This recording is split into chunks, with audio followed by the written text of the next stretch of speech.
Oh yes, today we are going to thrust further into this project of modifying this 1926 Austin 7, it's an Australian Austin 7, into somewhat of a, I don't know, a sleeper chummy I'm calling it, even though technically that isn't correct. Anyway, in the last few videos we've been modifying the brakes for longer than I dare to admit to become hydraulic, and we're going to be continuing that today by putting in the hydraulic brake lines. Because from this point onwards we sort of need to keep on taking on and off the shells, so I've plopped it on a ratchet strap and put it up and down with a little chain block. It's not that it's heavy, it's just a little bit more easy. Because every time I plop the shell on and off the car, I keep on scratching bits and bobs. It's all just a bit of a clumsy thing. So now it's up and out of the way. I haven't got full trust in it yet, but it will be soon. It should be holding. It's a ratchet strap and then it's the chain block. That thing's well under 100 kilograms, so it's probably going to be fine. Anyway, so in the last few weeks, quite a lot has happened. We've got the rear axle in, we've got the rear brakes done, we've got the engine now in with some fancy bits on it, we've got the steering now done, and also some snazzy wheels that people do keep on saying they're the wrong way around, but the arrow on the wheel is pointing that way. So it's obviously, you know, unless Dunlop's wrong, I'd rather trust the judgment of Dunlop over some randomer on the internet. Anyway, what we're going to hope to achieve in this video is actually plumbing in the brakes, all of the brake lines. But before we can even think about the brake lines, we need to look at what the brake lines are plumbing into. That being the foot brake, which is right here. It is on the actual steering box, so that's why we needed to put the steering in before we could do this. The brake pedal in this setup is somewhat dependent on the steering rack. This is also raised up because in the last part we actually made a wedge to be able to put the steering further back. One of the downsides of that is it does raise up the brake pedal. You can actually have the brake pedal in the standard point, but there's a bit more modification, and you can also, just if you want, use a different brake pedal completely. But I'm trying to keep all of the important bits and bobs in this car pretty standard just because it just feels right, but who knows? So anyway, so the pedal's right here, and originally, if you remember in that video when we were taking it apart, it is pulling on a lever that is then going to a rod that is right here that is actually pulling on the levers for the back brakes. They were uncoupled brakes, so this pedal was not even connected to the front brakes. The front brakes were literally the handbrake, which is another problem for another day. But since we've made hydraulic brakes for the front and we've done the ones for the rear, we need to make this hydraulicified. So how do we do that? Well, we're going to start by putting this master cylinder in. You could use plenty of different types of master cylinders, but I went for this, well, partially because I already had it. This is a Morris Minor master cylinder. Seemed to make sense because, you know, these are Morris Minor brakes. It's a single line, but we need to figure out a way of connecting this so it compresses and pushes with the brake. And yeah, I'm just gonna sit here and kind of figure it out. I saw on this bit of Cambridge engineering literature, the Cambridge engineering being the folk that have made the Bowden X front suspension that we're using, and also championed the hydraulic mod, very much the same as we're doing. Them in the 50s were offering kits that had a bracket that basically plopped it approximately here, I think, something like this, and then onto the back of the pedal. So that's what we're going to do. We're basically going to find a way of connecting the brake pedal to this around the back, I think we're going to do. And then also connecting this somehow to the chassis. So this has a compression of 3/4 of an inch. Obviously, the further you put this up the pedal, it's gonna move a lot less. It will obviously feel a lot firmer as well. So I need to be able to build a bracket to be able to plonk this onto here, which is gonna be a challenge. So we need to convert this movement into the ability to stop. We're going to put the master cylinder around here. So in order to do this, I just got out the thick steel, 4 millimeters thick or something, chopped off a few bits and kind of offered them up to see if anything was going to work. And then I basically just made it up as I went, just did a bit of welding here and there to make a bracket to be able to work. Something that looks like this, a bit of strengthening gussets here and there, because in the end of the day, this is braking. We don't want it to fall off and we drive into a tree. That would kind of suck. So we've got to make sure it's all nice and thick. Always overbuilt, you know, I think, honestly. So yeah, this is looking good. It's nice and solid. But then also we need to weld onto the back of the pedal. And this is something that made me a little bit nervous. I had to do it because it's cast. So I used this this cast rod for welding. I wasn't very good at this because I wasn't sure how it was going to deal with the heat.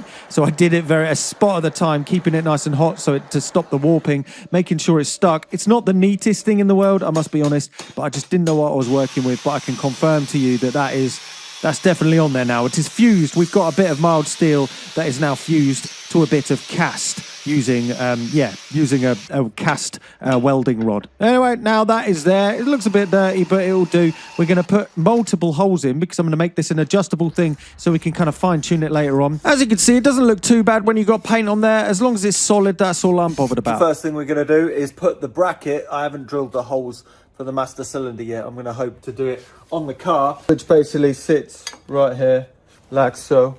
Couple of nuts, nice big boys, chunky boys, chunky nuts. These chunky nuts. And now here is the pedal. So we're going to pop it on back onto the bolt. Bit of red Loctite, quite a bit of red Loctite actually. Once we put the brake pedal on, we need to figure out where the master cylinder is going to go. I made an extra bit of plate, so we're able to make this on an adjustable slidey kind of mount, so we can fine-tune exactly where it's going to sit later on. So I got out of the milling machine, plopped in a bit of steel, and we're going to be machining 2 equidistant grooves that are going to let us put some bolts in so we can lift up and fine-tune exactly where that master cylinder is going to sit. Because right now, I don't want to put all my eggs in one basket. Let's get it adjustable so we can fine-tune it later on. So as you can see, we've got 2 equidistant chunks looking very nice, and this nice big chunky bit of steel.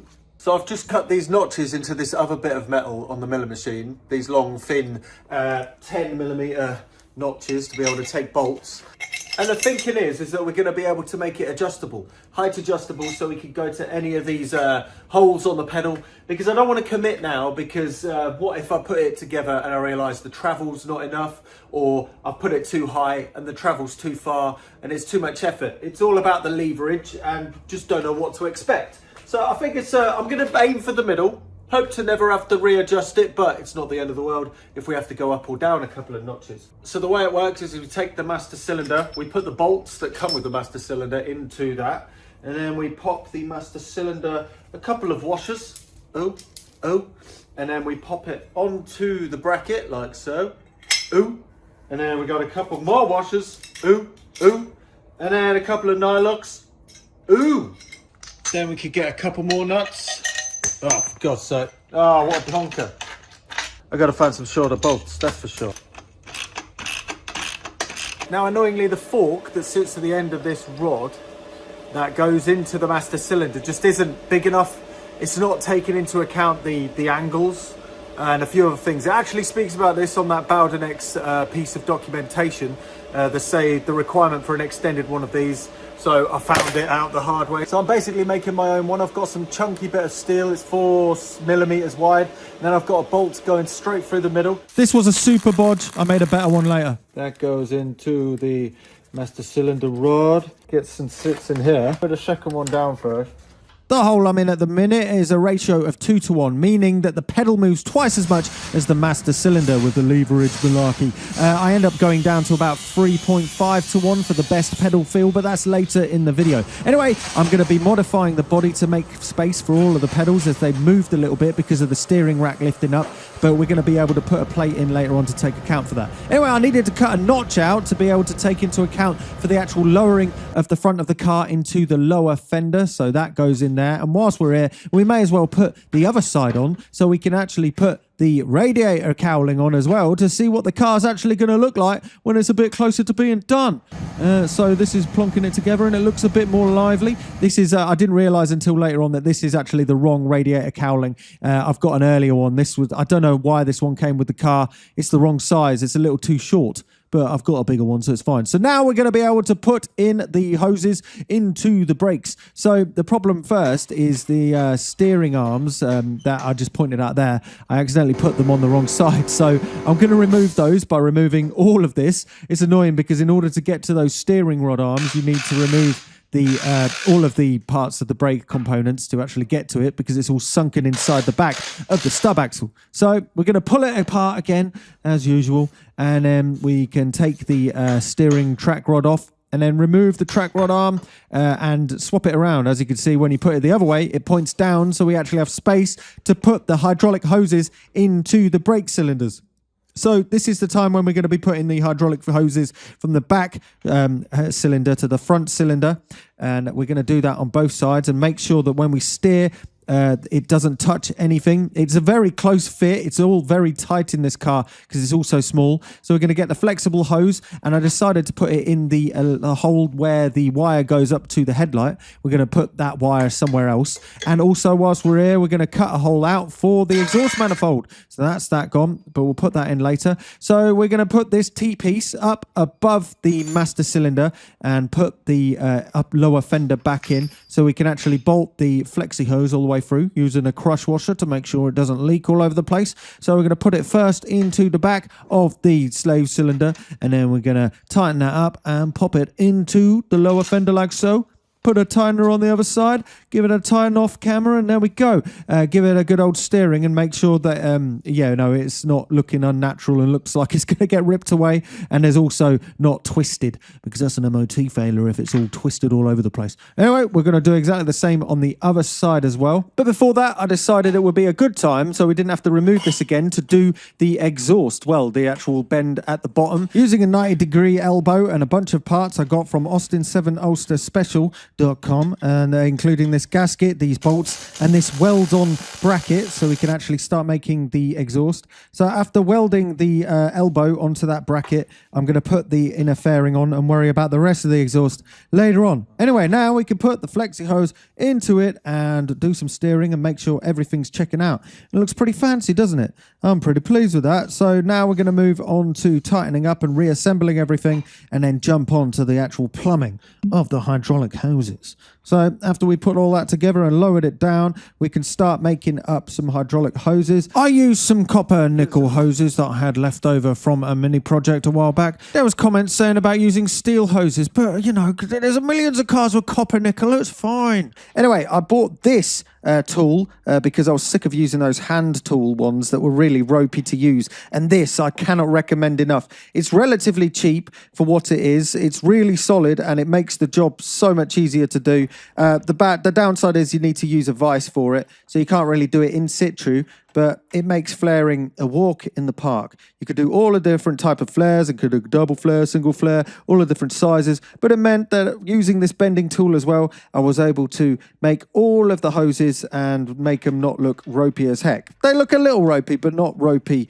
as they could do if you were doing it all by hand and whacking it all over the place. So yeah, making sure it's solid. This one is the one going to the driver's side brake, and this is connected to the TP splitter that splits between the driver's side front brake and the passenger side. Today I'm continuing my efforts in trying to make this Austin 7 stop in less than 3 to 5 business days. I know, crazy, right? Anyway, I'm using Morris Minor hydraulic brake parts, but today we're going to be plumbing in the brake lines at the front. So I'm using this copper pipe, popping in a union, but we need to flare that pipe to be able to make sure the union stays and has a seal. I don't know how I'm using this tool. I got it off Amazon. I didn't read the manual, but I'm flicking it around and seeing how it goes, and I think I've figured it out. Anyway, the 3/16 brake pipe has 2 operations on here, so we're going to start with the first one, which kind of pushes it out. So we squeeze that in, twist it around to the second operation, plop it in, and then that flares it around like a big old donut, and then that makes it sit like this.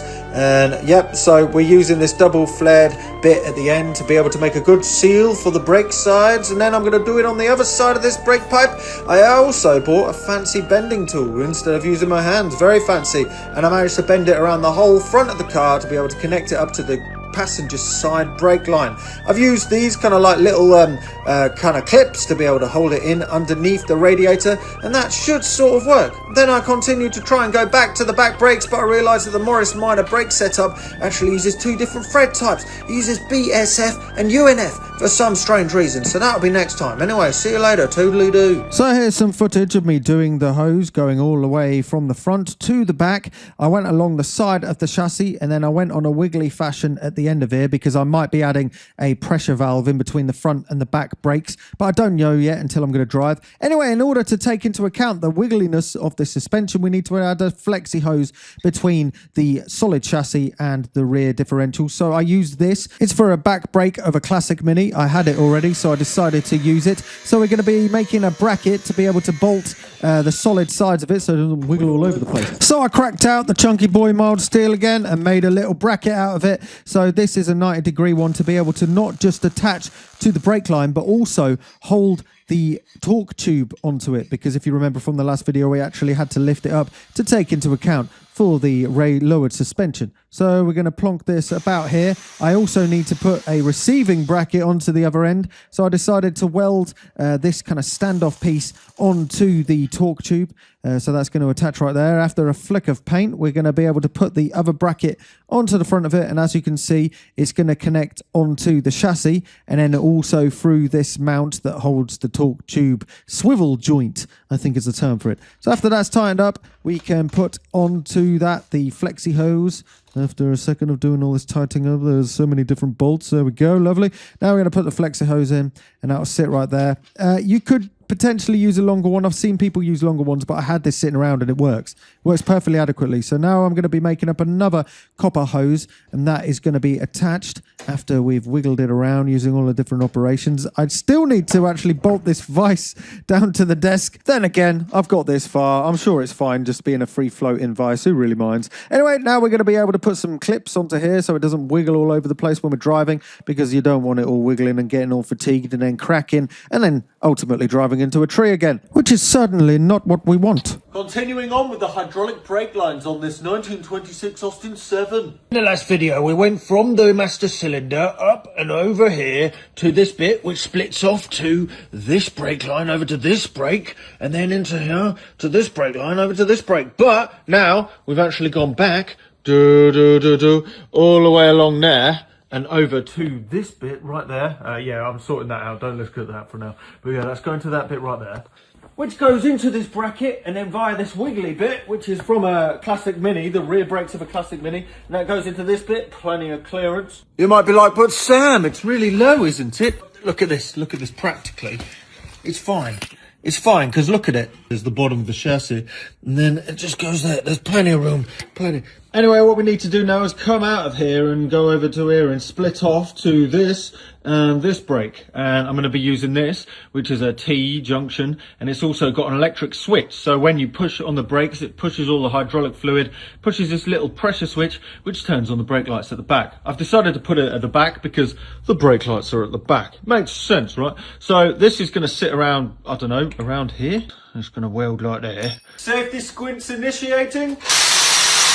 Careful not to interfere with the braze line right there. We're going to plonk this. A little splodge of paint before anybody can look too closely at that. In comes the aeroplane.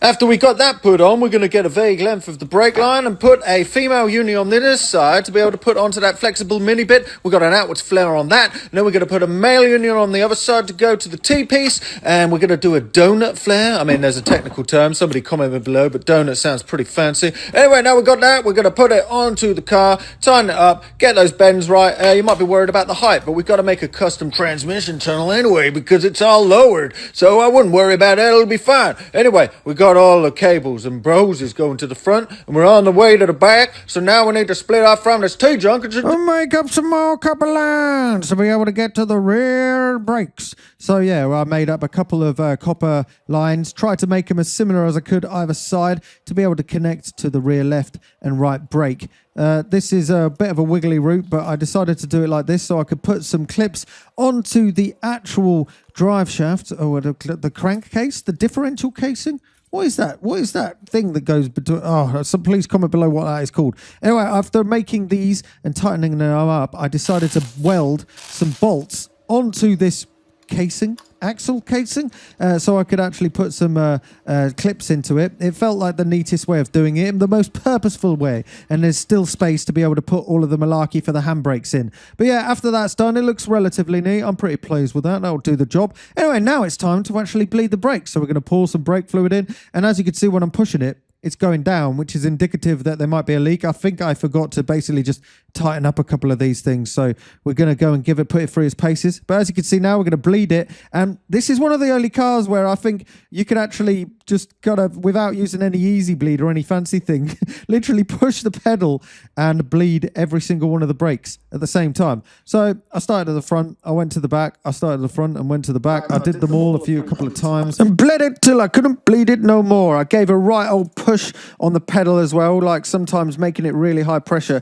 squeezes out the bubbles from the from the high ends of all of these bleeding brake lines, which apparently is good to do on Land Rovers as well. You just force it out like you can't force it no more. Anyway, doing this, I made a right old mess, but at least it's done now, hey? The brakes need adjusting, but there's brakes. Oh, there's no back though. This is awesome. So, push it back. Oh yeah. Look at the handbrake forks when I kick it down. They're working all right, they're working. That's working. And it's quite good travel actually, it's quite good feel. And this is about just over a 2-to-1 ratio. Finally, we can get rid of this horrid bodge job that I made and make a new one. I made this actually out of a rear handbrake bracket, and it means that we could actually fit the original clevis pin in there like a standard brake setup. So we got the clevis pin in there and a split pin. Beautiful. I did some fine tuning to the setup because I made it all adjustable, remember, and now we've got a really nice feeling pedal, but we're probably going to adjust it still when we drive, but it's good enough to get it going. Anyway, look at that. I'm pretty pleased with this. You know what, so far so good. It's pretty nice now after fiddling with it and putting that new fork into it with the clevis pin. It sits quite nicely. Gonna see if it works with the accelerator, but that's something to worry about. Everything's kind of fitting. I'm gonna have to adjust the tunnel to take account for the height, but that's fine. That's pretty awesome. And I can see it all running and working. Oh, I can't wait. I can't wait. Oh, that's the hydraulic brakes finally good. It feels fantastic. Anyway, I'll see you in the next one with the handbrake and a few other bits and bobs. See you later.